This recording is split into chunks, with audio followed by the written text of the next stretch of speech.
प्रत्याशी बबलू मंडल जी का आज विधिवत प्रधान कार्यालय मंडप में, जहां से मैंने अपने लोकसभा चुनाव की शुरुआत की थी और जहां मैंने भी अपना प्रधान कार्यालय बनाया था, आज वही प्रधान कार्यालय हमारे एनडीए से प्रत्याशी बबलू मंडल जी ने यहाँ प्रधान कार्यालय का विधिवत उद्घाटन किया, जहाँ से हम लोग सभी पांचों एनडीए घटक दल के साथी एक साथ मिलकर समन्वय बनाकर पंचायतवार प्रखंडवार हम लोग एक ग्रुप चार्ट तैयार करके और कैसे घर घर तक एनडीए के किए गए कार्यों को हमारे एक कार्यकर्ता जिसको पार्टी ने प्रत्याशी बनाया है उनके बारे में, पार्टी के किए गए, सरकार के किए गए कार्यों के बारे में जन जन तक हम लोग जानकारी पहुंचाने का सभी पांचों घटक दल के लोग मिलकर काम करेंगे।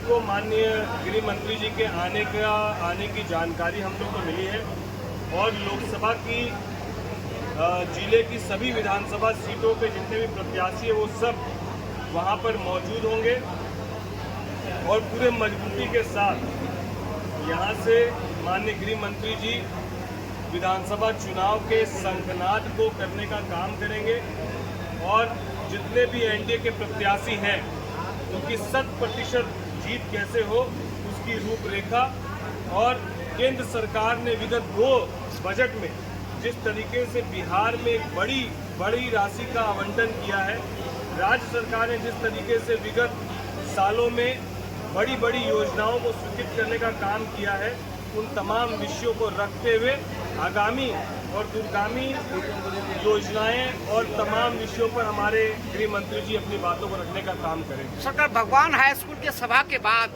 जोरदार हमला संजीव कुमार सिंह ने आप पर किया है, कैसे देखिए? आरोप प्रत्यारोप राजनीति में स्वाभाविक है। मुझे लगता है कि आरोप प्रत्यारोप चलते रहना चाहिए। ये एक सुखद और सकारात्मक राजनीति की पहचान है। बस खाली इन बातों का ख्याल जरूर रखना चाहिए कि आरोप प्रत्यारोप में भाषाई मर्यादा जो है वो कभी कोई नहीं लांगे, हम लोग भी नहीं लांगते हैं और हम उम्मीद भी यही करते हैं कि कोई नहीं लांगे। बाकी आरोप प्रत्यारोप राजनीति की खूबसूरती। 6 विधानसभा आपके लोकसभा में है, कितने विधानसभा पर जीत दर्ज करेंगे आप?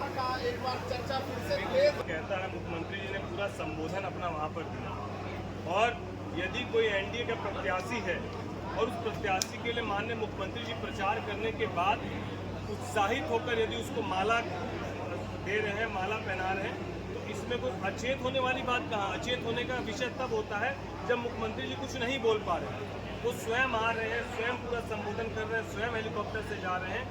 अब जब योजना या कोई बड़े मुद्दे उनके पास बिहार हित को लेकर नहीं है तो व्यक्तिगत प्रहार करने की पुरानी आदत महागठबंधन की रही है और वही काम वो कर रहे, इससे कोई फर्क पड़ने वाला नहीं है। किसी भी सूरत में बिहार के लोग जंगल राज को स्वीकार नहीं करने के लिए तैयार हैं।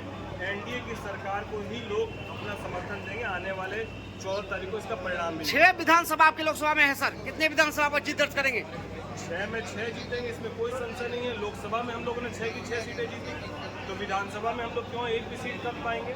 पूरे 6 की 6 सीटें जीतेंगे और लोकसभा से बड़ी मार्जिन से विधानसभा की सभी 6 की 6 सीट जीतने का काम हम लोग करेंगे। आज हमारे मुख्यमंत्री साहब आदरणीय राजेश वर्मा सर आए और चुनावी कार्यालय प्रधान कार्यालय का उद्घाटन किए। इसके लिए हम हृदय से आभार और इनका धन्यवाद करते हैं और आज से ये विधिवत रूप से ये कार्यालय सभी कार्यकर्ता के लिए चालू कर दिया गया है। जो हमारे कार्यकर्ता आएंगे और यहाँ पर आपस में विचार विमर्श करके विभिन्न क्षेत्रों में अपनी कार्य योजनाओं के अनुरूप बिहार सरकार की योजना, केंद्र सरकार की योजना एवं पार्टी की हित की बात जन जन तक पहुँचाएंगे और यहाँ से कार्यक्रम की रूपरेखा तैयार होगी। सामने चुनौतियाँ आ रही? कोई चुनौती नहीं, बिल्कुल एक तरफा।